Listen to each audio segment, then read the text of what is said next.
Hello, good evening everyone. Thank you for joining with us tonight. And I hope na lahat po tayo ay nakapag-dinner na po, no? Sandali ha. Down ko muna itong slide para we can somehow engage for the meantime. No? And hopefully, ano po tayo, no? Nakapag-settle down na tayo dun sa sa mga gawain natin for tonight na naka-relax na. Okay? So, nandito po tayo guys, no? Patapos na po ang month ng September. Sadyang napakabilis po, and I believe most of us actually are really still has a lot of things to do, a lot of things to catch up. In fact, may mga pahabol benta pa po tayo towards the month end. We still have around 2 days left. That's tomorrow and of course, no, Friday, which is the last day of September. Then by Saturday, it's a new month. It's gonna be the first month of the last quarter of the year. So ito yung magiging last quarter storm po natin. So I hope na we've been really catching up with all of those backlogs na meron po tayo. And I really look forward dun sa coming October 1. Alam nyo guys, I really love beginning of the month. No? I love beginning of the month for simple reason. It allows us to start anew. Pwede kang mag-umpisa ng bago eh. Kung meron kang mga bagay-bagay na hindi mo nagawa on the previous month, pagdating po ng October 1, you have the chance to do whatever things na hindi mo nagawa. And probably catch up dun sa mga things na hindi mo pa na-catch up. Or probably you can start a new new endeavor, new things na gusto mong gawin, probably learn new things, probably start studying something in order to improve yourself, no? And ako personally, I believe na that is supposed to be the kind of attitude we have, no, for continuous learning parate. So let's improve every now and then. By the way, konting mga announcement lang towards the end of the year, towards the end of the month, towards the end of the month. Enforce na po yun yung top seller of the month po natin, yung cash prize po dyan. Then yung top BDM for the month, may cash prize din po yan. So please submit all of those reservation agreements na hindi pa po na-submit. Yung mga RA po na nakabitin pa po dyan, please submit it para po ma-record natin at matali po natin. Then doon po sa mga nag-participate po sa kwarta sa resibo, month end na po, no? September, kailangan na ninyo pong isubmit po yung mga resibo na meron po kayo. Just ano lang just a konting refresh ho. Bawat resibo, 2 pesos po, regardless of amount Babayaran yan ng opisina natin 2 pesos every receipt.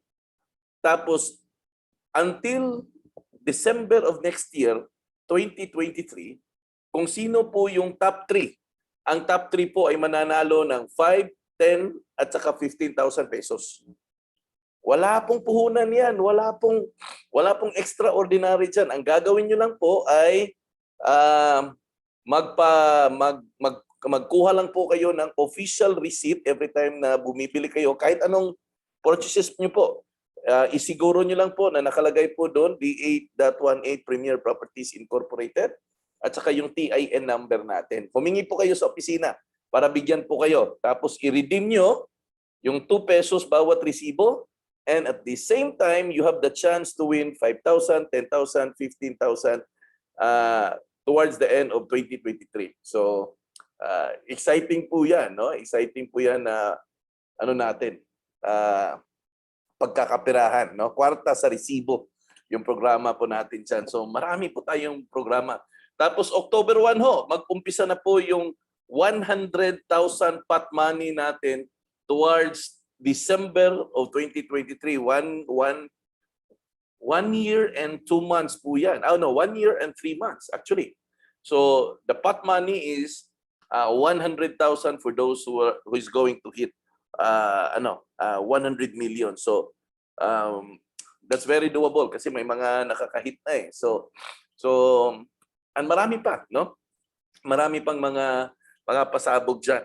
In fact, may ilalabas po tayo towards maybe I think tomorrow may bago po tayong ilalabas na another na pagkakapirahan din naman natin. So, atabayanan nyo lang yan. Tinatapos ko pa lang yung mga memos po dyan.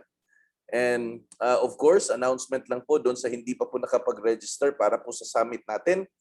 Palapit ng palapit po, November 30, ang coming summit po natin. So, register na po kayo para magkaroon po kayo ng slot. At the same time, magkakaroon po kayo ng summit shirt. At ito po ipiprepare pa po natin. So, marami pong mga mangyayari within the summit.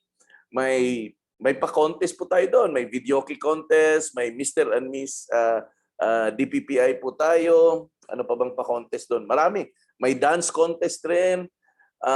At the same time kasi yung November 30 na yan, na summit, that is also DPPI's annual Christmas party. So 2 taon tayo walang face-to-face eh.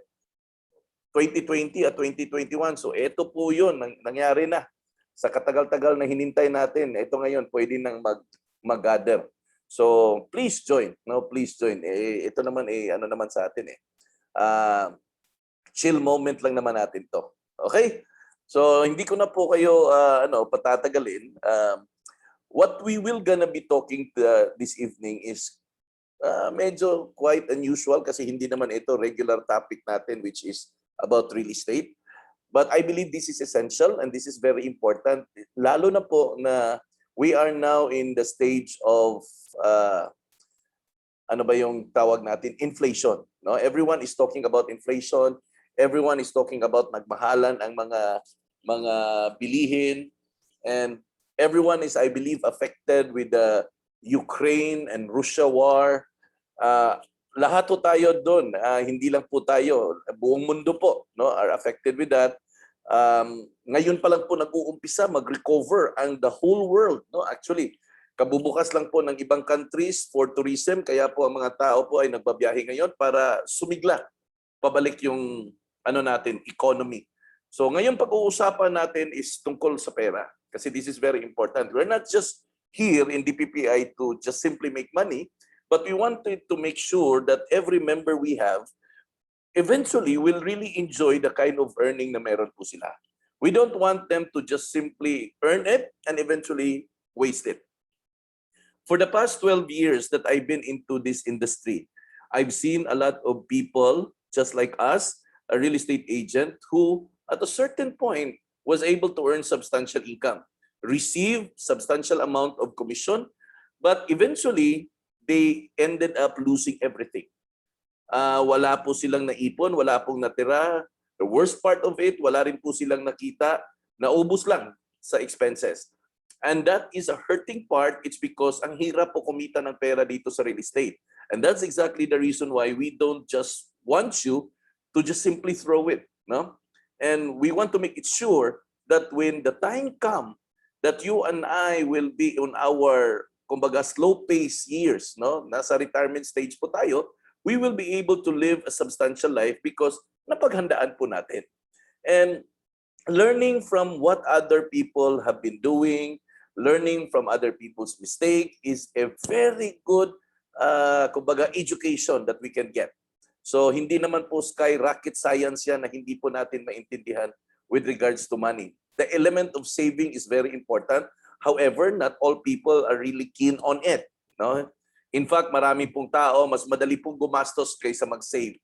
Marami pong pwedeng gawing dahilan para hindi po mag-save. Pero, ito lang po yung masasabi ko always. You can give all the reasons you want. You can actually have all the reason na gusto mo para gumastos. Pero at the end of the day, talo ka pa rin pag ikaw ay walang savings.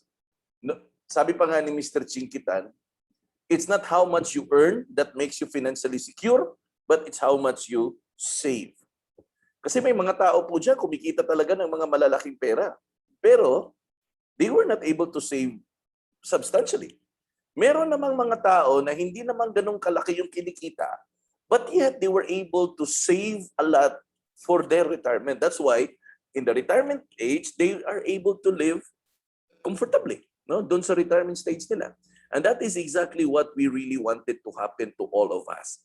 We're not just going to retire, but we are going to retire na medyo masaya, masaya rin po. No? Ayaw po nating mag-retire po tayo na malungkot. No, we want to retire na happy. So that's gonna be a topic that we will be talking tonight. In fact, in a series and a couple of nights na gagawin po natin ito, we will be talking about your finances. Kasi ang goal po ng DPPI ay lahat ng miyembro po ng DPPI ay eventually po magiging debt-free. Yun po yung habol po natin. That's the reason why we challenge you to earn more. We want you to earn more, but at the same time, we want you to save more. Diba? Kasi ang journey po sa pagiging debt-free ay hindi po yan nag-uumpisa kung magkano at gaano kalaki po yung kinikita po natin. Hindi po dyan. Ang journey po towards debt-free, becoming debt-free and financially free is actually doon po sa pag-uumpisa po natin na mag-ipon. Doon po ang journey na yon mag-uumpisa. Of course, along the way, we're going to pay off some debts. Along the way, we're going to pay off some debts. So we're going to be talking about that tonight. Okay? So, up natin yung slides para maumpisahan po natin yung pag-uusapan natin. Ayan. Okay. Ngayon po, pag-uusapan po natin itong 7 best reasons why you should be saving money. Now, I don't know about you. Ako po personally, I had a hard time saving. Kayo ba personally, nahihirapan ba kayong mag-save? Relate. Relate, no? Mahirap mag-save. I mean, let's be honest. No? Ako nahihirapan akong mag-save. Kahit po ilang beses ko po ilalagay yan sa bangko, ang mangyayari po dyan ay pupunta po tayo doon sa ATM machine at madali kasing mag-withdraw eh. Marami na rin kasing ATM machine eh. And sometimes, ito rin po yung isang downside eh. Downside din po to. Ngayon kasi pag pupunta ka sa mga mall or mga tindahan, pwede ka nang mag-swipe at saka mag-GCash. Itong GCash na to, nagiging convenient po tayo pero nagiging convenient din mag-spend. Na-notice nyo? GCash have brought us more convenience in our life. Pero, it gives us also more access in spending. Kasi madali nang mag-send ng GCash eh. Madaling mag-scan ng QR. Ayan, sabi pa ni Sweet Emme dito na online shopping 11-11 daw ngayon sa yan, Lazada yan, di ba? Lazada at saka sa Shopee. 11-11. So, there are so many access wherein you can spend, you can withdraw. In fact, halos lahat na po, meron na pong mga online facility. Kahit nga si Palawan Pawn Shop, na dati po ay over the counter, ngayon may Palawan Pay na.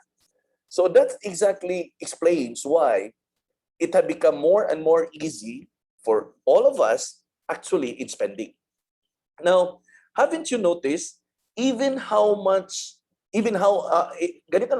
gaano kaliit yung kinikita mo, there will always be an inkling doon sa mga kamay natin naggagastos.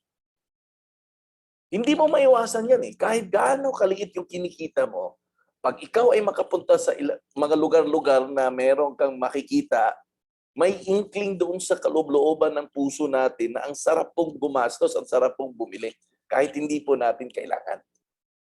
Now, ako po, I put it nagkakaroon po ako ng conscious effort. Now, conscious effort dito sa mind ko talaga na when I go into the mall. Conscious effort ko yan na as much as possible, hindi ako masyadong nagtitingin-tingin ng mga item. As much as possible, I don't incline myself to buy on expensive things or things na pwede namang hindi ganong kamahal. Kumbaga, pwede namang kasing ganda but di kasing mahal. You get what I mean? Diba? Pwede naman kasing ganda but di kasing mahal. Intentional akong dyan. May conscious intention ako dyan when it comes to that. In fact, there are even times nga na pag nakadaan po tayo doon sa mga cellphone shop, cellular shop, medyo minsan napapatingin, minsan tinitingnan ko yung cellphone ko, pero ang ganda sanang magpalit, pero gastos din naman eh. So, functional pa naman to. And it serves my purpose, tuloy mo na. So, ito muna yung gagamitin natin. But anyway, the point of the matter, there will always be an invitation para po sa atin na mag-spend. Wherever you go, there will always be an invitation for us na mag-spend. Kahit nga kami dito sa bahay, pinipilit namin na tipirin talaga lahat. Pero meron talagang mga pagkakataon na may gusto kang luho na gusto mong i-engage eh. So, that's a normal human response actually. Lahat po tayo meron pong ganong inclination. I'm not saying na we don't indulge ourselves, no? Hindi ko naman sinasabi na wag na talagang mag-indulge sa mga ganon na kumbaga pahirapan mo na yung sarili mo na wag i-enjoy yung mga kinikita natin. Hindi naman yan ang gusto kong mangyari. What I'm trying to really drive a point that we are going to put it in the right perspective. Linisin natin ang mga utang natin. Once malinis natin, umpisahan natin na mag-ipon. Then by the time we put a little investments on any areas na point of interest po ninyo para mag-generate po sila ng mga passive income. And the moment yung mga investment po ninyo ay mag-generate na po sila ng mga passive income, that's the time that you're going to enjoy the luxury that you are looking for because may extra passive income na gumagalaw para sa iyo. So ngayon, isa-isahin po natin yan. Hindi po natin makuha yan for tonight. Magkakaroon po tayo ng mga series of discussion with that para lahat po tayo, gusto ko po lahat po tayo magiging debt-free. Ako po, may mga utang pa po akong binabayaran. Gusto kong matapos na to. But again, hindi naman ganun kabilis. But it's gonna be a journey that you and I will going to take. So, kumbaga, higpitan lang natin ng sinturon. Okay? So, ito po yung mga iilan na mga reason. Isa-isahin po natin ito at pag-usapan po natin in a casual way. Number 1, we ought to save for emergency fund. Okay. Ito po ha. Naalala niyo si Odette? Nung dumating si Odette. I don't know with the other places, but nung dumating si Odette dito sa Cebu, lahat po tayo ay hindi po ready. Biglaan dumating si Odette eh. We never expected Odette could be that disastrous. Hindi natin in-expect yun. Worst part of it, we never did expect na commodity during the time of Odette is ganun kamahal. Naalala ko during that time na kahit bibili lang kami ng isang tubig, 5 gallon na tubig, 100 plus. Nagpagasolina, 110, 120. Pahirapan pa.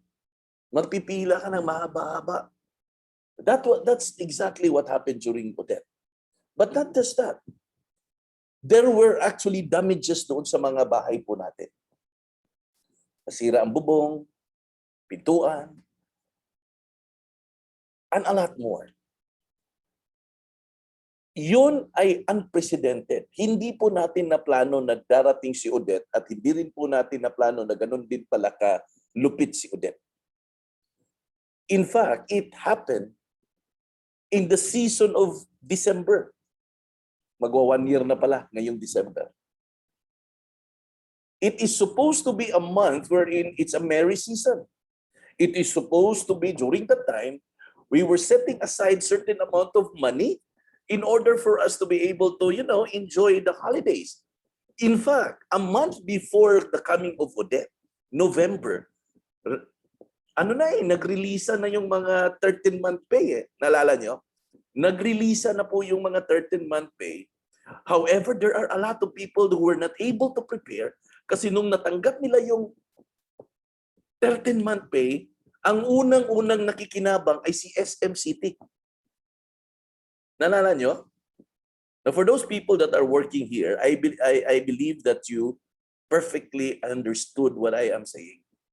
Nung time na natanggap po yung si 13-month, ang unang nakinabang po doon ay si SM. Si SM, si Ayala, si Robinsons. Yun ang unang nakinabang ng panahon na yon.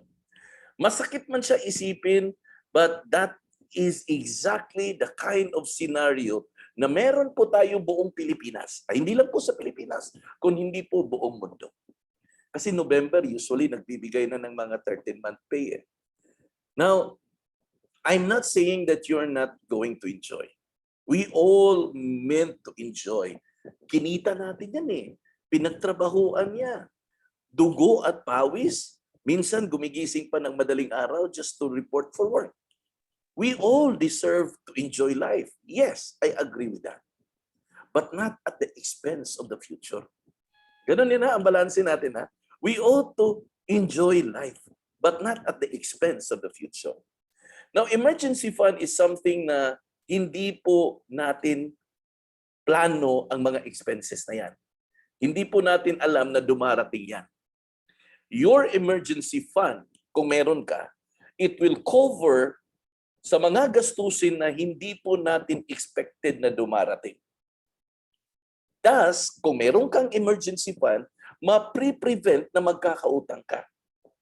Alam mo kadalasan pag wala po tayong emergency fund at ganun din po nangyari po sa amin personally, sa family po namin, na wala po kami emergency fund. And in fact, the first time na nangyari po talaga to sa family ko is nung time na yung mama ko po nagkasakit. I perfectly remember that time kasi nasa high school na ako eh. And during that time, all of a sudden, nagkaroon ng stroke yung mother ko. And we were not prepared. Financially, we were not prepared because we were expecting, kasi may tindahan kami during that time, we were expecting na tuloy-tuloy lang to. Itong kinikita namin everyday, tuloy-tuloy lang to. Everyday may pumapasok na pera, pinaikot-ikot lang, and meron naman. But ang hindi namin nakita during that time is nung nangyari na yung mother ko ay na-stroke.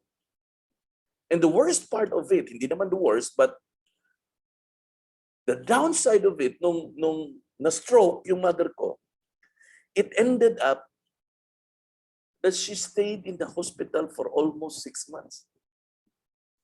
And if you can perfectly picture it out, for sure you can analyze it, the possibility of the expenses na meron doon. Imagine 6 months, stroke. There are few months there na nasa ICU. Not just on the medication na ginagastusan every day na nagamutan. The accommodation sa hospital. The doctor's fee. Yung mga aparato na nakakabit dun sa mother ko, binabayaran lahat. And in fact, the reason why I cannot forget even up to this point is because sa Cebu Doctors yun na nangyari, sa Cebu Doctors Hospital na-admit yung mother ko. At the same time, doon din po kasi ako nag-aral. To the point na actually, my mother died in the hospital as well. She did not make it. Nagkautang. Yung utang, yung hospital bill ko, ay dinagdag doon sa tuition fee bill ko. Para lang maipalabas yung katawan sa morgue. It was so sad. And this is much more worse. Wala po kaming panglibing ng nanay ko. Nalala ko yun.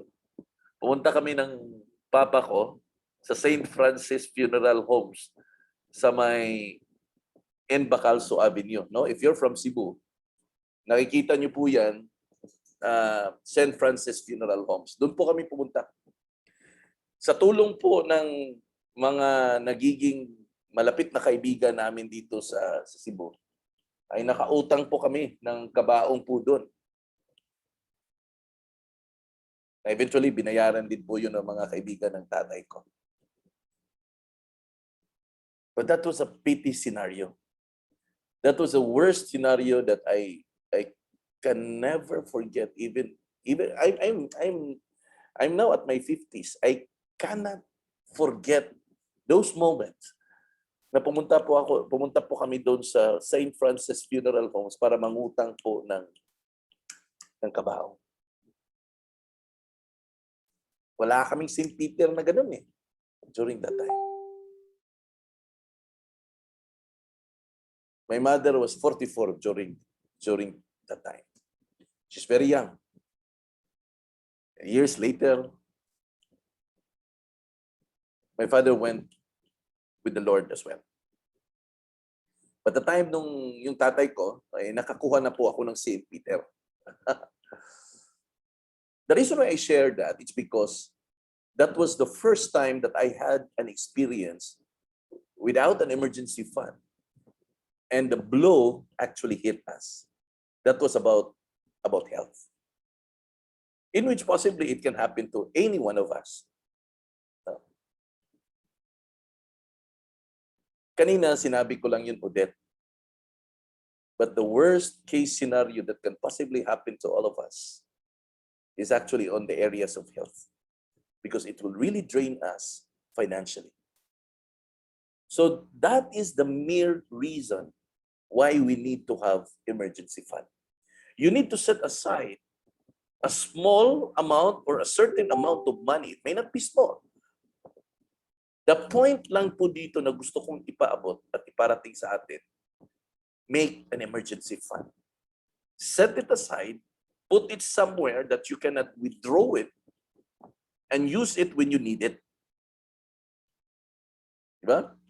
Put it in somewhere wherein you cannot withdraw it. There's no access for an ATM. There's no access for an online transaction. There is no access for QR scan. That you can only access it when the moment you need it the most. Your DPPI savings fund is some sort of an emergency fund. A lot of people never dares to understand the program we are getting into. But the program that we are putting in our company is clearly designed to prevent the possibility of getting into more debt when the time comes that you need it the most. Yung audit nga, bubong lang ang nawala. Nagkanda hirap-hirap tayong maghanap ng pera para ipaayos yung bubong natin. Nawala lang yung kuryente. Nagkanda hirap-hirap tayong naghanap ng pera para makabili ng solar lights.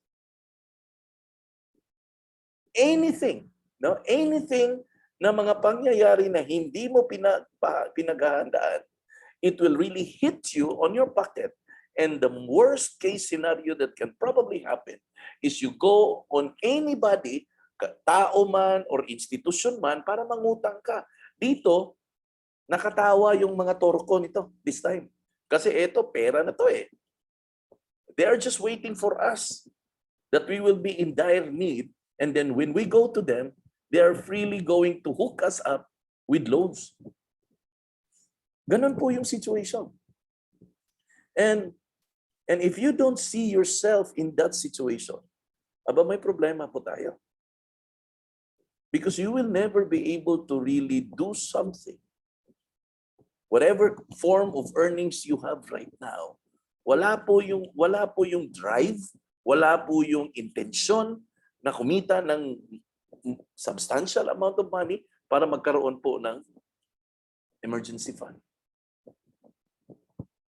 Ayan, sabi ni Sir Roberto, Odette wiped out my whole roof. Ayun o, kita mo.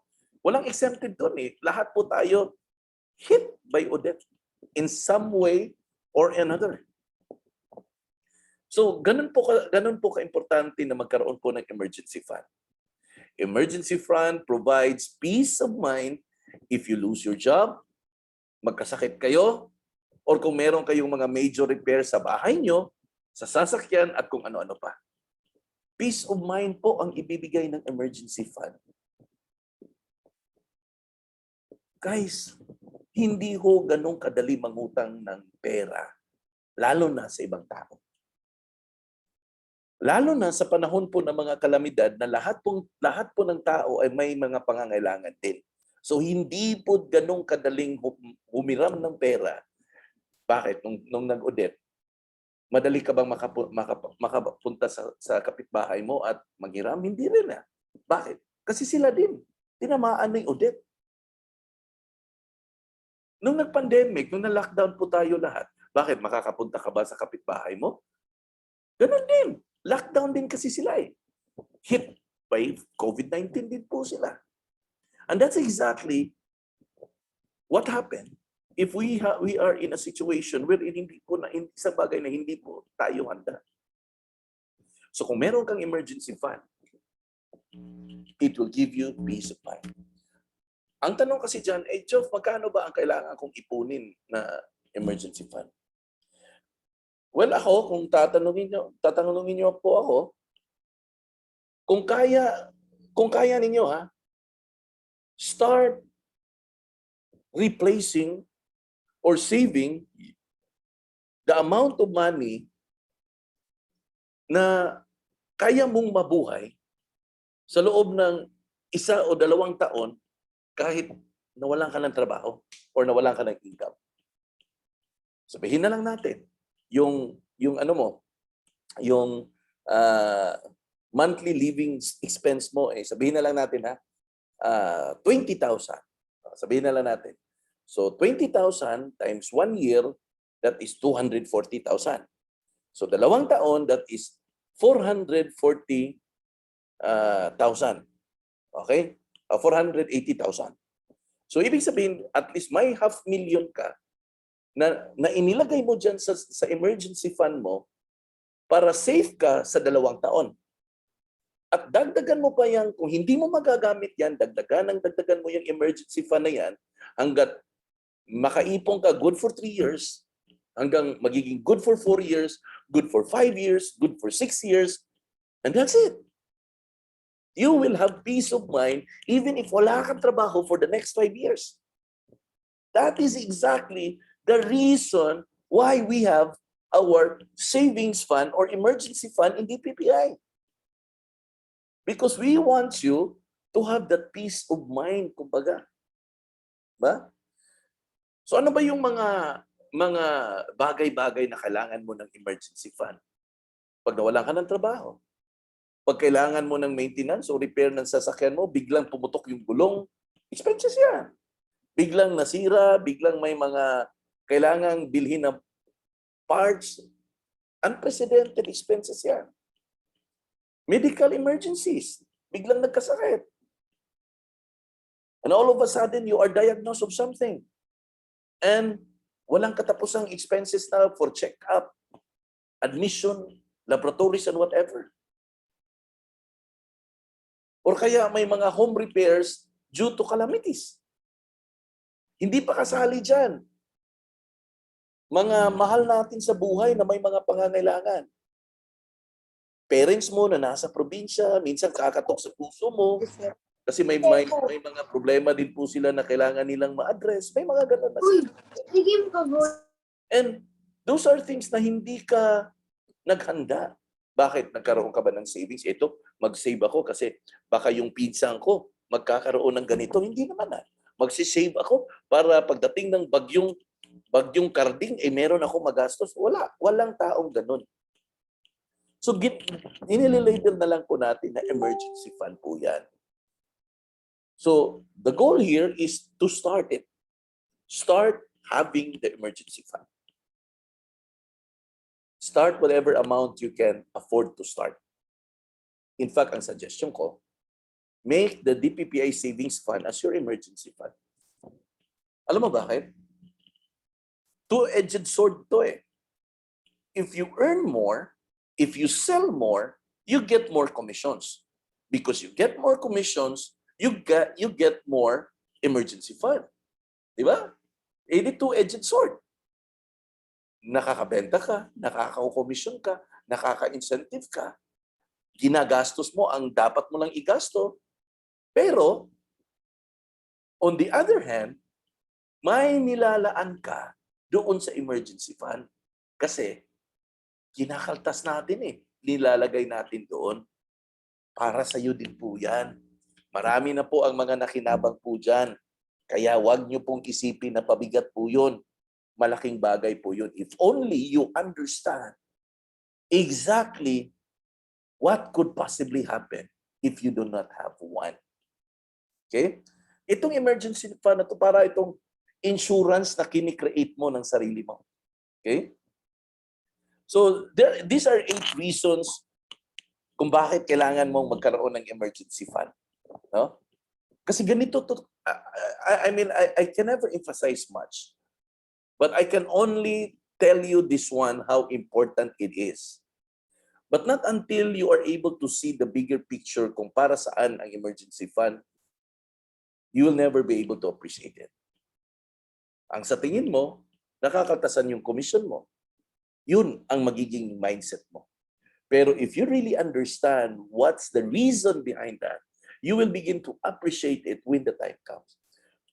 I have seen here,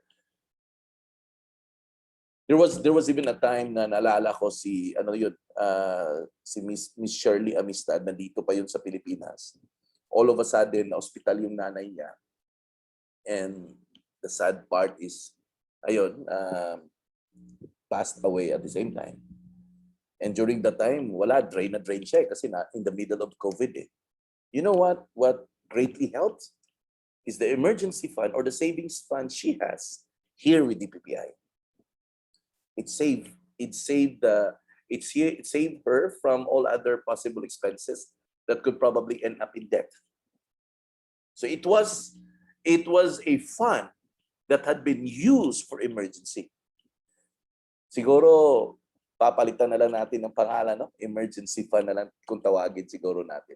Para mas lalo pong maintindihan ng tao na itong emergency fund na to, tayo din po yung makinabang. By the way, dito po sa mga nakikinig po sa atin ngayon, sino po ba dito meron ng emergency fund sa DPPI or savings fund sa DPPI? Pakitype po dyan na ako. It doesn't really matter how much is the amount. I just wanted to know kung meron ka ng savings fund dito sa DPPI. Is there anybody here? Ayan, si Grace, meron na. Yan. Yan, marami-rami naman pala, no? So, this is very important, no? Ako po, nag-ano po ako ng time nito na pag-usapan talaga natin because marami pong hindi nakakaintindi talaga what is it all about, kumpara talaga saan to. And ito, no? Ito yung mga reason kung bakit dapat meron tayong emergency fund. Kailangan mong mag-pay off ng mga utang. You need to pay off your debt. You're trying to pay off your debt.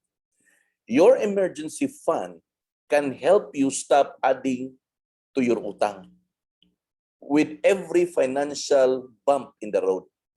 Diba? Ikaw, ako, may mga utang tayo. Gusto nating magbayad. Okay, kasi gusto nating matapos yung utang eh. Pero minsan, dahil wala tayong emergency fund, pag dumating ang problema sa bahay, ang nangyayari, yung utang natin dati ay nadadagdagan po ng utang na rin pa rin. Kasi uutang ka naman eh, kasi may problema kang susolusyonan. So ang nangyayari, hindi talaga tayo makakawala dun sa tinatawag natin na paying off our debt. Kasi parating nadadagdagan eh. Kasi wala kang emergency fund na pwede mong pagkunan ng pera sa panahon po ng pangangailangan. There was one of us here in the PPI na nagsulat talaga siya sa akin at sinabi niya na kung po pwede, hindi na daw siya pakuano ng savings fund. And I greatly said no because it's a program, no? And I will be doing injustice to all of the PPI, and at the same time, I will be bending my own rules that I made. No? And of course, it's also in our computer program. I cannot just delete the program because it's there, no? Nandyan, no? Sinet up yan ng IT po natin and it's there. Kasi ang reason niya, kasi may mga utang siyang binabayaran. And I said, the more you should have an emergency fund because the more na merong kang funds na tinabi, in cases na merong mga emergency, hindi ka mangungutang naman para madagdagan ang mga utang mo. Sabi niya, kasi may SSS naman eh, may pag-ibig naman eh. Yes, pwede ka namang mag-loan doon eh. But remember, you need to pay off first before you can have another loan. So same thing. So paano natin ma-pay off? So walang katapusan na loan naman yan. That is exactly the kind of mindset na meron po ang mga Pinoy, kaya po nababaon po tayo sa utang. Okay? Hindi po ako exempted dito, ha? Hindi po ako exempted. Even I myself, even kami po dito sa bahay, we are trying to pay off our debt as well. Sinisikap din po namin na mabayaran yung mga utang namin, paisa-isa. Okay? So isa po to sa reason na dapat, dapat ka magkaroon ng emergency fund. Next, you just started budgeting. Kasi gusto mong mabayaran yung mga utang mo, nag-uumpisa ka na ngayon na mag-budget. When you first decide to have an emergency fund, of course, ang ultimate na gagawin mo, mag-budget ka. And in the process of budgeting, always remember, ang binabudget natin ay ang mga foreseen expenses. Yung alam natin ba na ito yung expenses, yan po yung binabudget natin. Bakit? Nag-budget ba kayo ng kailan kayo magkasakit? Nag-budget ba kayo kung kailan kayo masiraan ng kotse? Bakit nag-budget ba kayo kailan pagdating ng bagyo? Wala ho. Lahat po ng budget po natin, ang binabudget po natin ay yung mga alam natin na expenses. Normal expenses, grocery sa bahay, renta, tubig, kuryente, school ng mga bata, and all other expenses. Yun ang binabudget po natin.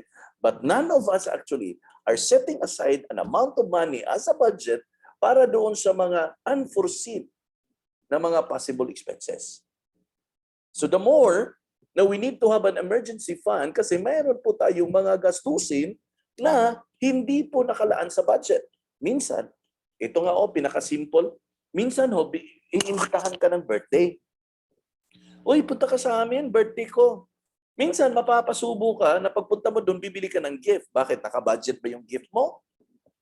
Bakit lahat ng mga kaibigan mo na nagbe-birthday, binabudgetan mo ba every year? Or every month? Hindi naman eh. Di ba? Hindi ka nagbabudget para doon sa mga expenses na gano'n. What if biglang nagkayayaan sa opisina? Uy, pasyal tayo, punta tayo doon. Uy, may magandang banda doon. Kain tayo sa labas. Bakit? Na-budget niyo ba yun?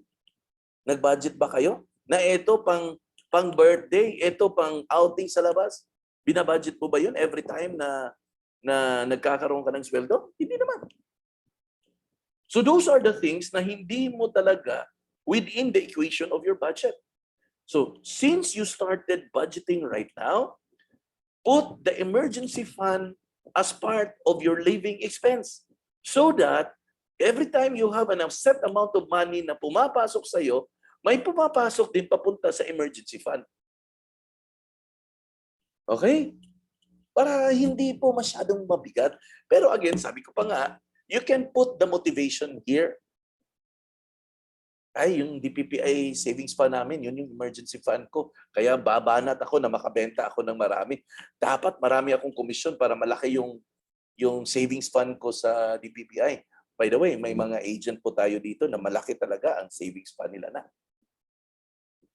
In fact, meron akong nakita dito na nasa 300, 400,000 na ang savings fund nila. So ibig sabihin, meron talaga silang naipon by the time that they are doing the business here. In spite of the fact na meron pa silang ginagastusan at may mga binabayaran. So ganoon na lang po. Have a different motivation kung bakit ka kakayo dito sa DPPI. Kasi dito sa DPPI, masisiguro na magkakaroon ka talaga ng emergency fund. Okay? Next is, you only have one income. Sa ngayon, I'll be happy if I know that you have other source of income. Okay? Because if you only have one source of income, patay kang bata ka dyan. Alam nyo guys, I don't know kung kilala nyo ba si Warren Buffett. No?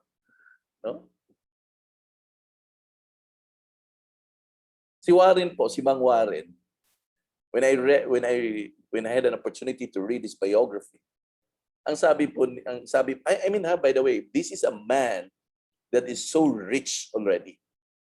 But itong tao na to, sinasabi niya na never depend on one source of income. Yun po yung sinabi niya. Huwag daw magdepende sa one source of income. And I move further in reading his biography, and the reason why he says it, he says that, it's because, ito lang ang reason niya. Because you will never know when will be the next crisis will come. Grabe, etong tao na to, matanda na po. Nasa senior years na ito eh. Pagkakalam ko, close to 70 years old na tong tao na to eh. Pero even up to this point, he has other sources of income because, sabi pa nga niya, hindi mo alam kung kailan darating ang krisis sa buhay natin. So kaya nag-i-explore po siya ng other sources of income. To date, no? Ito si Mang Warren, meron po siyang 17 sources of income, other sources of income. Ha? Ganun karami, Joe? Ako kasi isa lang eh, kasi sabi ng upline ko, focus. Do you really understand what the word focus means? You focus on your portfolio. Focusan mo yung portfolio mo. Ito ha, napakayaman na tao, Warren Buffett. 17 sources of income. Ikaw, hindi ka ganun kayaman. Bakit ayaw mong magdagdag ng sources of income? Naguguluhan ako. Kung sino pa itong naghirap, ito pa yung ayaw kumita ng gusto. Kung sino pa itong medyo may kaya na sa buhay, ito pa yung naghahanap ng other sources of income.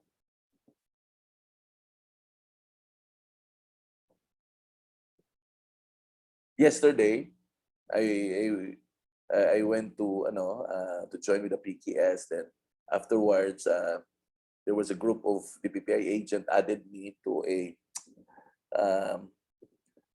nag-create sila ng group chat, parang reseller ng homemade chorizo. And nandun ako sa group chat na yon, and I said, sige, maka-order ng homemade chorizo, reseller price. And there was one who asked me, nag-PM siya sa akin na, simple lang tanong naman niya eh.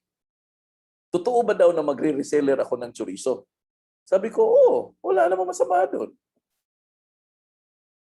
Kasi ilalagay ko yan doon dito sa convenience store nandito sa subdivision namin na dati dinideliveran ko ng bigas. Ngayon, ilalagay ko po yan ng chorizo doon. Kahit may tubo ako ng 5 pesos bawat pack, hindi naman ako ang kumakayod.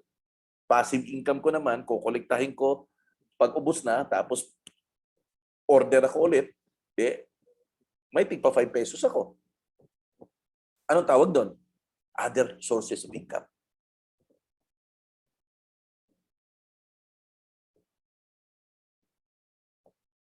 Because if you only have one source of income, delikado ka, bata. Alam mo, pag sumasali ka sa network marketing business, bakit kasi nasabihan na focus ka dito? Because natatakot sila na yung attention mo ay maisalin sa iba. That's actually the reason. The reason why they're telling you na dito ka, focus. Alam mo bakit sinasabi nila yan? Because they are afraid na yung attention mo ay maisalin sa iba. Ang mga upline natin ang nagsasabi dyan kasi takot sila na yung attention natin ay maisalin sa iba. Ako hindi ako takot dyan. Alam mo bakit? Because secure ako sa kumpanya natin. Secure ako sa kumpanya natin. At alam ko kung ano ang opportunity na meron tayo. And I always teach people in here to explore your other sources of income. Because ang tawag po doon, sustainability. Sustainability po ang tawag doon. Tingnan mo nga si Henry C. Hindi po siya nag-create ng SMCP lang. Nag-create po siya ng sobrang daming negosyo kasi kahit papano, may mga panahon na medyo tag-ulan sa ibang negosyo niya, Tag-init naman dito sa ibang negosyo. Lahat ko sila. Enrici, Lucio Tan. Sino pa ba? Manny Villar. John Gokongwei. Hindi po yan iisang negosyo meron sila. Andrew Tan of MegaWorld. Hindi ho. They develop other and different sources of income. So start opening your minds. Alam mo naman kung paano mo i-manage yung oras mo. Ituturo natin yan dito. And how are we going to put the priorities in our time? Because we can really do it. Actually, if you really understand how are you going to leverage yourself here in the DPPI business, kaya nyo pong gumawa ng iba pang negosyo within the DPPI network. Maniwala kayo sa akin. So start putting your mind to work. Itong DPPI na meron tayo, ito po yung negosyo natin na wala po tayong pinalabas dito na pera. Pero yung ibang negosyo, kailangan po natin ng pera. Kaya kumita ka ng gusto dito, magkapera ka dito para magkaroon ka ng ibang investment na magpuproduce ng marami pang pera. Na kahit hindi mo pagtatrabahuan, ay magbibigay sa iyo ng mga pera. Invest ka ng mutual fund, insurance. Bili ka ng alahas. Punta ka ng pawn shop, meron doon rematado sale. O bili-bilin mo yan. Mura lang yan. Kasi rematado. Then after number of years, ibenta mo. Doble ang presyo doon. Eh di kumita ka. So there are other forms of passive income that you can possibly encounter. No? So, isa yan ha. Dapat magkaroon ka ng emergency fund kasi isa lang yung source of income mo. What if you lose your job? What if nagkasakit ka? What if na-lockdown tayo gaya ng pandemic? What if nag-audit tayo? At tapos isang source of income ka lang. Paano na yon? Diba? If you're a one-income family or you are single, you should have at least a year's worth of expenses. So ito po yung ideal na emergency fund na dapat meron po tayo. Good for 1 year na living expense. You can build up the larger emergency fund after you get out of debt. So ngayon, umpisahan mo pakonti-konti, lagay mo lang dyan hanggang mabuo ang 1 year na budget mo for the emergency fund. Pag tapos ka nang magbayad ng mga utang mo, dagdagan mo yung emergency fund mo. Huwag kang matakot na lumaki yung emergency fund mo. Total, yung emergency fund na yan, pera mo naman yan eh. Hindi mo nga lang gagamitin sa day-to-day living mo. Gagamitin mo lang siya sa panahon na may matinding pangangailangan talaga, may problema na kinakaharap. But the solution to our day-to-day living is actually still to increase our income. Yun pa rin. Okay? Balik pa rin doon tayo doon sa pinaka-basic. Sabi pa nga ni Mr. Chinkitan, ang solusyon lang daw sa inflation, madali lang daw eh. Sabi niya, dagdag bawas. sabi niya, dagdag income, bawas gastos. Yun lang. Yun lang yung pinaka-solusyon ni Mr. Chinkitan sa inflation. Dagdag income, bawas gastos. So ang goal natin ha, lahat tayo dito sa DPPI, ang goal po natin, dapat meron tayong 1 year worth of expenses na nailagay natin sa emergency fund para in case wala kang trabaho sa loob ng 1 taon, may pera ka at buhay ka sa loob ng 1 taon. Diba? Ganun po yun, guys. Kahit magkasakit ka ng 1 taon, buhay ka pa sa loob ng 1 taon. Then dadagdagan na lang natin pag na-pay off natin yung mga utang natin. Okay? Next. The reason why you need to have an emergency fund because you are self-employed or a contract-based person, freelancer. Wala po tayong regular 15-30 na pera na pumapasok po sa atin. We are greatly dependent on our productivity. Thus, the more we should have an emergency fund because we don't have the kind of income gaya po ng empleyado na every 15 at 30 merong pumapasok. Kahit kulang, pero at least may pumapasok. Pero tayo po, hindi po ganon. Wala po tayong ganon. The more we should have an emergency fund. That is the reason why a lot of real estate agent in the past, kumikita ng malalaki. Kumikita ng 100,000, 200,000 every month. Pero pagkalipas ng ilang taon, wala pa rin pera. Bakit? Walang emergency fund. Walang naitabi. And do you think it was a good result? No.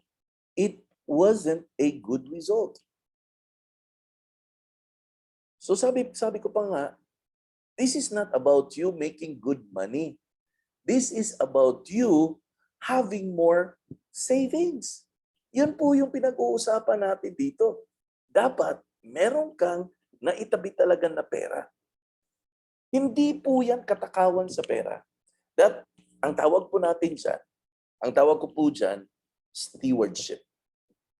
Alam niyo po yung pera, blessing po ni Lord sa atin yan. Pero hindi po galing sa atin yan.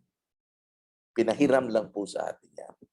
Dahil hindi po atin yan, alagaan po natin ng maayos. Kasi hindi nga atin eh. Hindi po tayo dapat buraradon. Okay? So, kailangan may emergency fund kasi self-employed tayo. Next, bakit kailangan magkaroon ng emergency fund? Yung bahay mo. When you own your home, you will have to pay for all the necessary repairs and the upkeep of your home. Kung merong mga kalamidad na dumarating, yes, gagastos ka, kaibigan. Napag-usapan na natin, example kanina, yung Odette.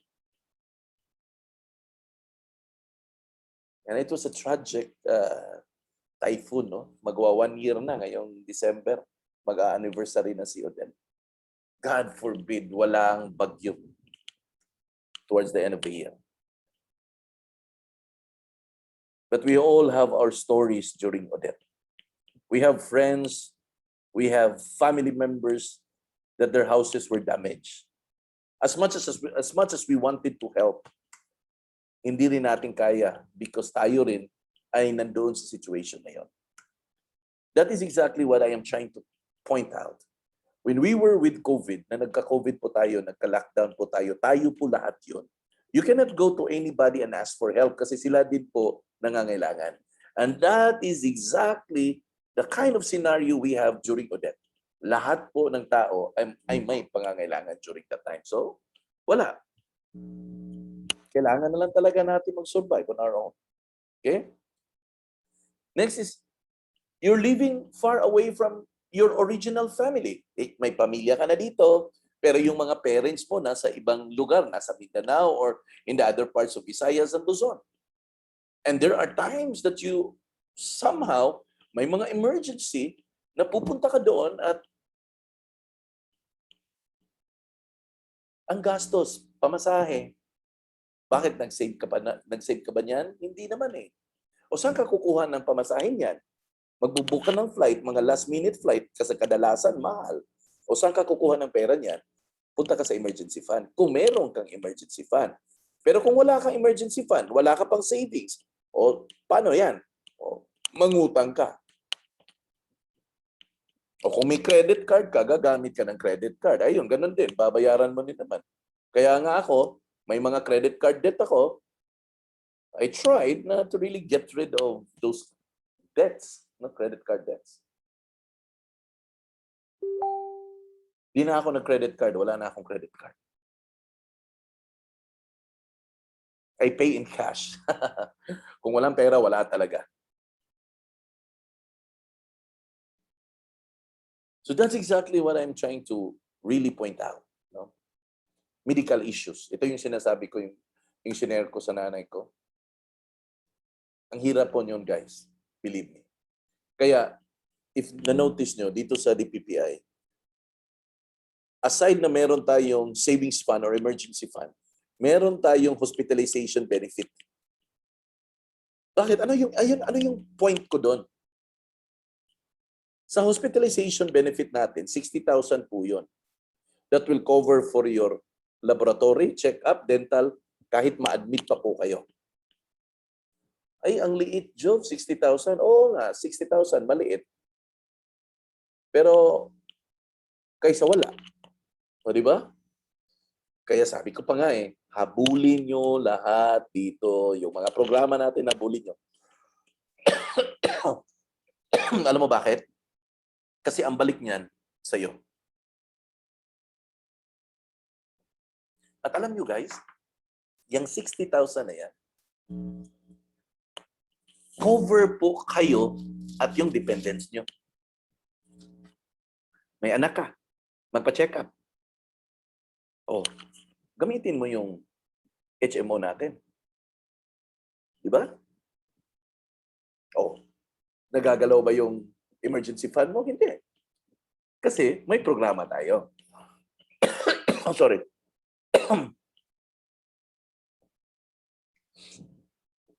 Kaya dito, kung iintindihin mo yung, sorry.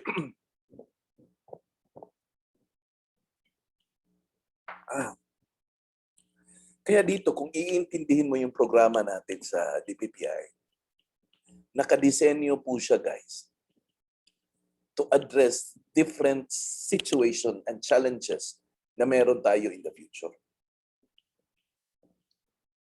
Hospitalization, mortuary benefit, just in case na, mamatay. Ma-aksidente kasi parati tayo nasa labas, accident insurance.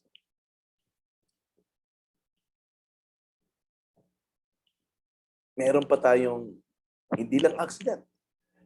In case death due to natural causes, meron. Retirement benefit, meron. Kaya, ito lang yung piece of advice ko. Banatan niyo po yung requirement para mag-qualify kayo doon sa company benefit. Kasi, pag nakuha niyo po yun, nakakomisyon na kayo, protektado pa kayo, may emergency fund pa kayo. Ganun po ang mangyayari po sa inyo. Hindi mo lang makikita yan sa ngayon. Pero kung titingnan mo yan in the bigger picture, you will have a secure life here in the PPI. And that's what we are working here every single day. We're putting up more benefit to every member we have. Why? Because sabi ko pa nga, we're not young forever. One day, we age. One day, we slow down. Oh, sorry.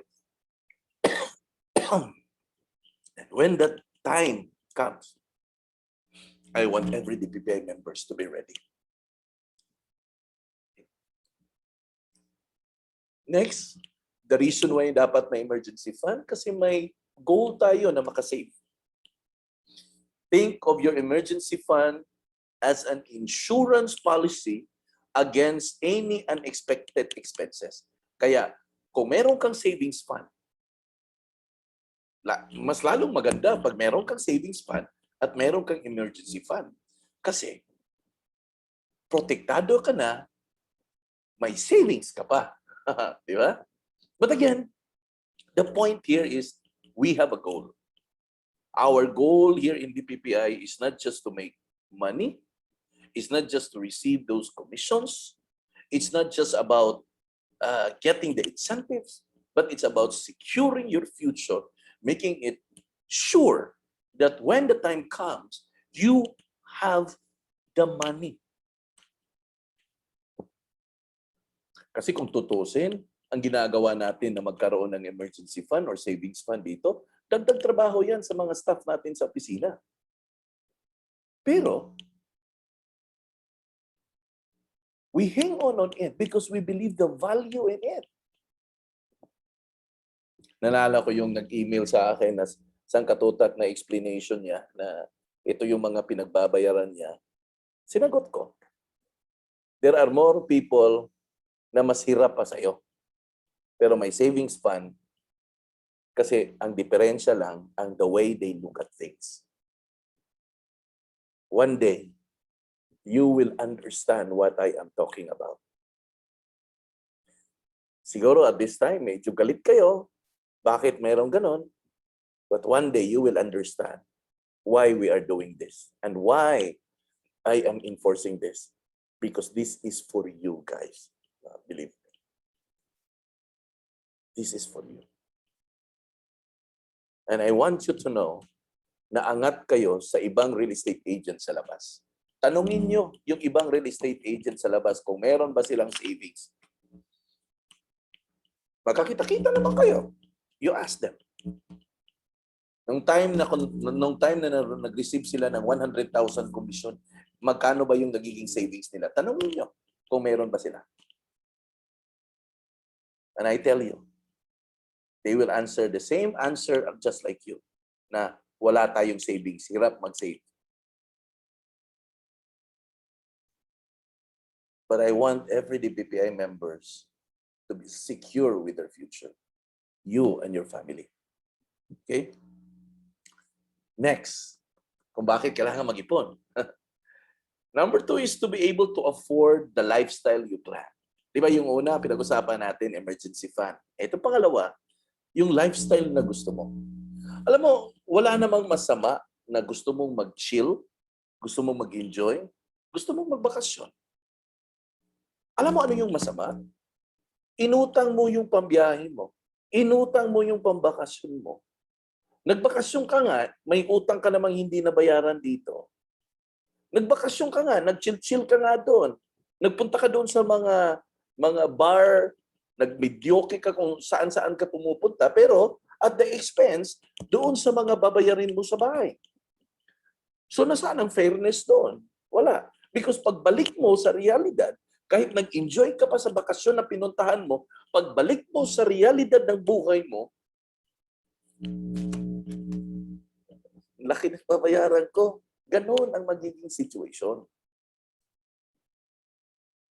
And not until we are going to learn our mistakes, it will keep coming back over and over and over again. I'm not saying I'm perfect because I'm not. There are times that I struggle personally. And that's the reason why we're talking it here right now, para ma-remind tayo, bawat isa po sa atin, the value of having the savings or emergency fund. Because one day, when we want to enjoy life, we have the funds na gawin to na di na natin kailangan pang mangutang. Di ba? Marami dyan. Biyahe ng biyahe. Utang ng utang naman. O so paano ka makaka-enjoy dyan? Pagbalik mo, kakamot ka na lang. Number 3, the reason why you wanted to save money is because you want to be able to enjoy the fruits of your labor. Kumakayod ka. Nag-goal ka na makabenta ng marami.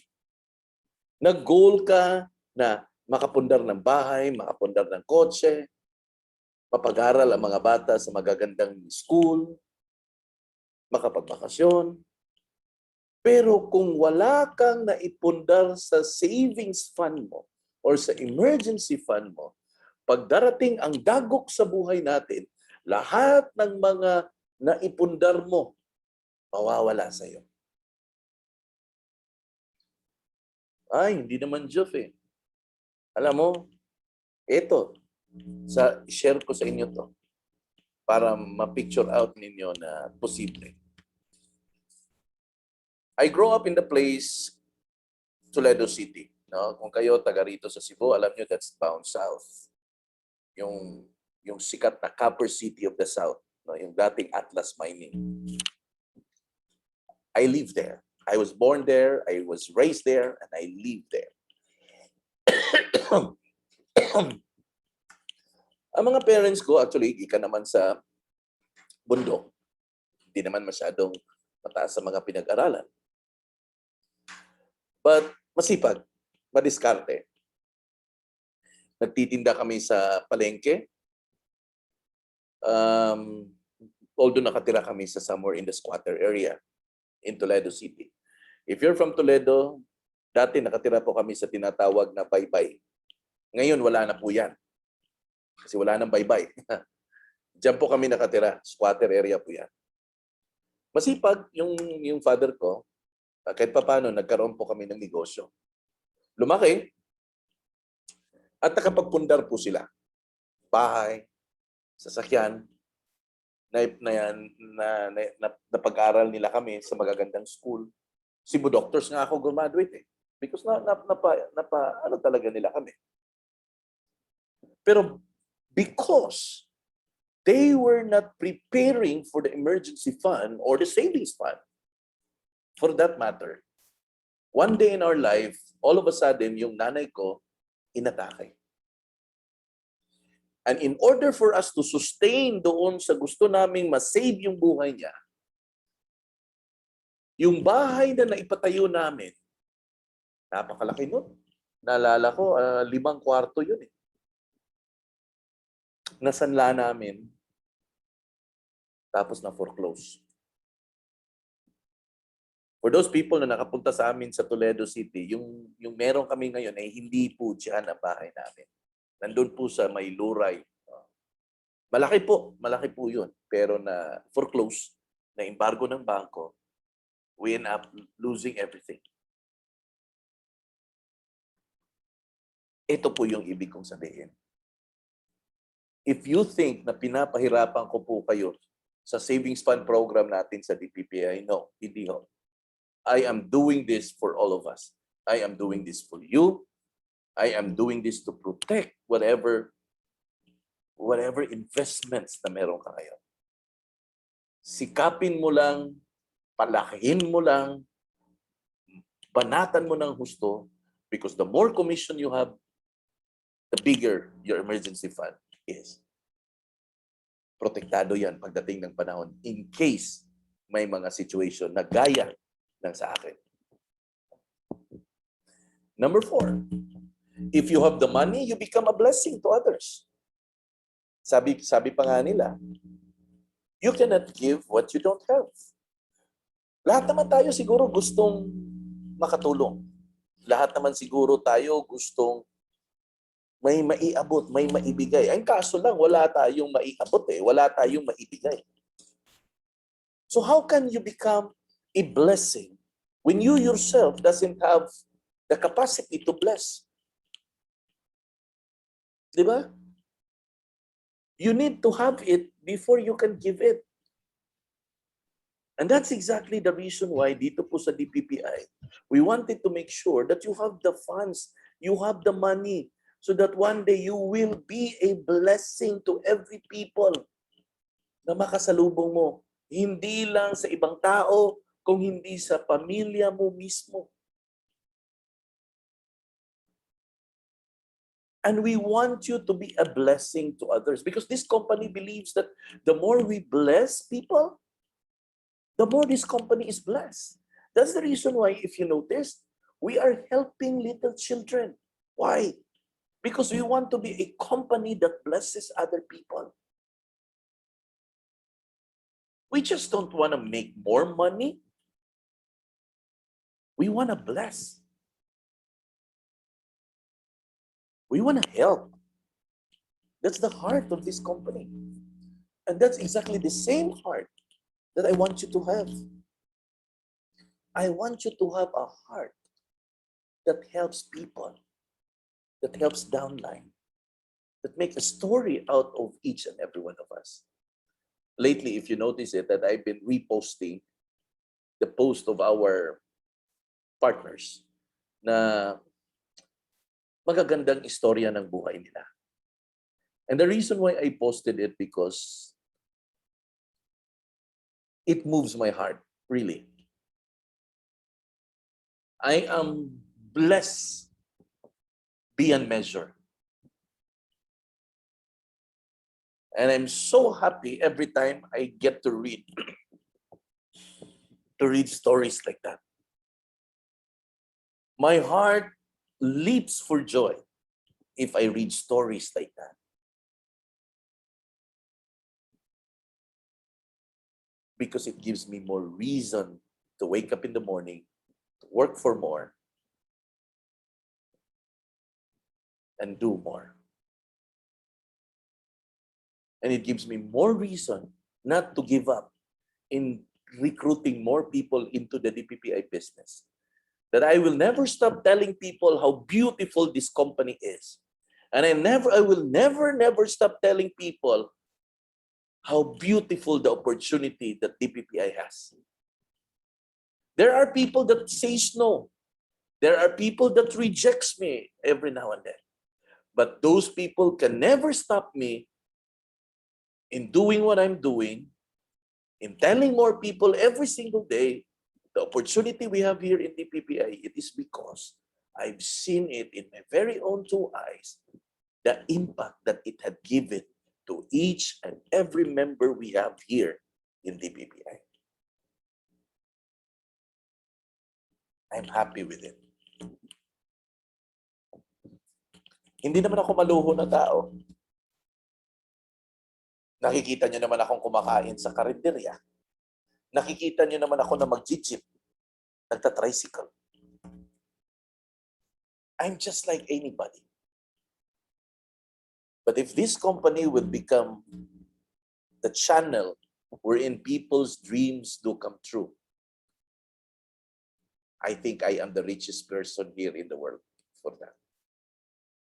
And I hope you too will desire in your heart that you will become a blessing to other people. Bless the people. Bless them. The principle of giving never fails. He who blesses more is more blessed. Try it if you wanted to know the result. Ito yung sinabi ko. If you have the emergency fund, if you have the savings fund, you have the peace of mind. Ilan ba sa atin naghahanap ng peace of mind? I don't know about you, but it's a commodity na ang hirap po mahanap ng peace of mind. Yung bang matutulog ka tonight at hindi ka mag-worry kinabukasan kung saan ka kukuha ng makakain. Na matutulog ka today, nagigising ka bukas, na hindi ka nagwo-worry kung makakabayad ka ba ng tuition fee ng mga anak mo. Hindi ka mag-worry kung makakabayad ka ba ng kuryente, hindi ka mag-worry kung makakabayad ka ba ng tubig. Hindi ka mag-worry kung may pera kang magagamit pang bili ng gamot mo. Peace of mind is a commodity that you cannot put value to it. Hindi mo kayang bilhin yan. No amount of money can buy peace of mind. No amount of riches that can buy peace of mind. And that's exactly, there are even rich people who ended up getting their own lives because they are disturbed. They don't have the peace of mind. And of course, the greater peace of mind is the one that is being given to us by God, of course. But this is the reason why we're putting up the programs that we need to put up. It is a very important program. But I need you.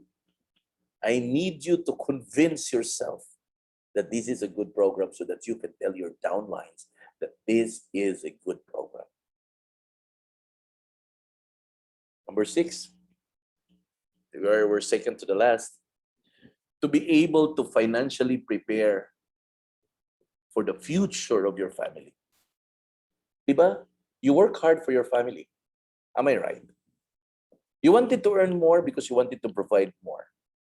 Am I right? If that is your intention, are you not going to protect it by securing their future? If that is what your heart's desire, aren't you going to really save, put the emergency fund so that one day, if something happens to you, they have something that you can live behind? If you really truly care for your family. Because if you truly care for your family, you're not going to live for the now. If you truly love your family, you're going to secure them even when you are no longer here. I believe that is supposed to be the kind of mentality, the kind of attitude that we need to have. Sabi pa nga natin, ang nagsasaksi dito sa DPPI ay yung mga taong may mga matitinding pangangailangan. At ang pinaghuhugutan natin ng lakas ay yung mga pamilya natin. Tama po ba? Now, kung ganun man, na yun ang pinaghuhugutan natin ng lakas, yung pamilya po natin. And I believe they will also be the very reason that we need to protect them.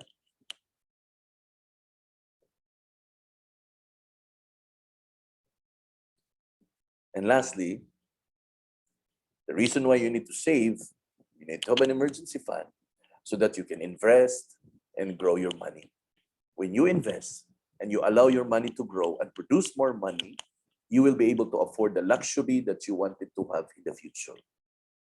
The reason why you are doing a little bit of sacrifice today, so that one day when everything is really all paid off and you have invested and your money have grown and have produced more money, even if you are no longer literally working for it, you will be able to enjoy the fruit of your labor without sacrificing the future of your loved ones. So you invest and you grow. There are a lot of investment options outside that actually you can put in your money. You ask your friends, or you can ask me after this one. You can chat me. You ask me, Sir Jove, what are the things you can recommend? And I will be gladly and willingly going to help you. Because after all, that's what I wanted for you. To be able to put your money where it should grow. Don't be afraid. Fear is the greatest enemy for people kung bakit hindi sila nag-a-achieve. Because they allow fear to rule over them. If you live in fear every day in your life, you will miss a lot of opportunity that passes you by. And the next thing you know, you miss all of them. Alam mo ano yung sasabihin mo na lang sa sarili mo? Sayang. Kumbaga, hanggang doon na lang. Yes, savings is a struggle. But you just have to answer this last question that I will leave to you. Answer it yourself. Because there are ways in order for you to really start saving. The question is, ano ang mga paraan para makapag-ipon para sa kinabukasan? I will not answer it for you. I want you to answer it yourself. Ask it to yourself. Ano ba yung mga dapat kong gawin? Ano ba yung mga para-paraan? Ano ba yung mga paghahandaan para makapag-save or makapag-ipon para sa future? Ask it yourself. Over and over and over and over again until you get the answer. Alam mo bakit? Bakit gusto kong ikaw ang mag-discover niyan? Kasi in the journey towards success in life, yes, there are people that will cheer us. Yes, there are people that will motivate us. Yes, there are people that will guide us. But at the end of the day, you are only left by yourself to do it. Ikaw pa rin ang gagawa niyan. Baba ko muna itong slide so that I can close it. No? You know what? The journey in having savings or emergency fund for that matter may not be an easy journey for all of us. I'll be honest, actually. It will never be an easy journey. But what is important is maumpisahan mo. In fact, kung hindi ka pa nakapag-umpisa, I would like to challenge you if you can start saving at least 1 peso every month. Ay, grabe naman, Chok. 1 peso? Oh, 1 peso. It's not the amount, actually, that is important here. What is important, that you are able to develop the habit of savings. Yun ang importante dito eh. The reason why we have a hard time saving, it's because we don't have the habit of savings. We only have the habit of spending. So my challenge is start saving 1 peso a month. And if you can master 1 peso a month, then increase it to 2 pesos a month. If you can master 2 pesos a month, increase it to 3 pesos a month. If you can master 3 pesos, make it 4 pesos.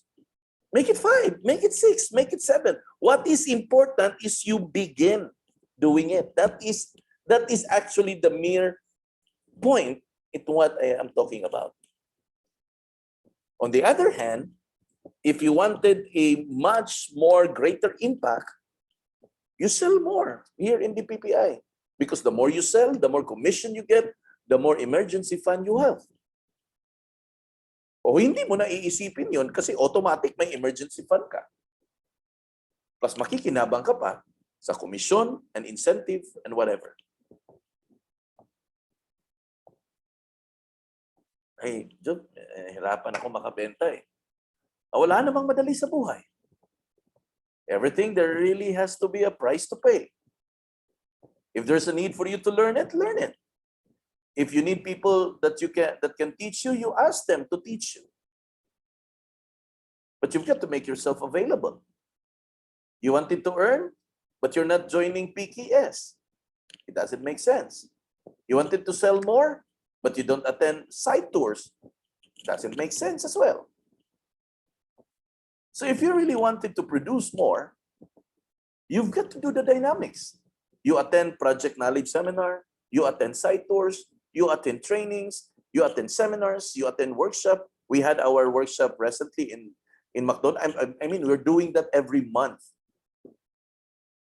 But sad to say, not all people are really going there to just simply learn it. Pahirapan pa sa invitation.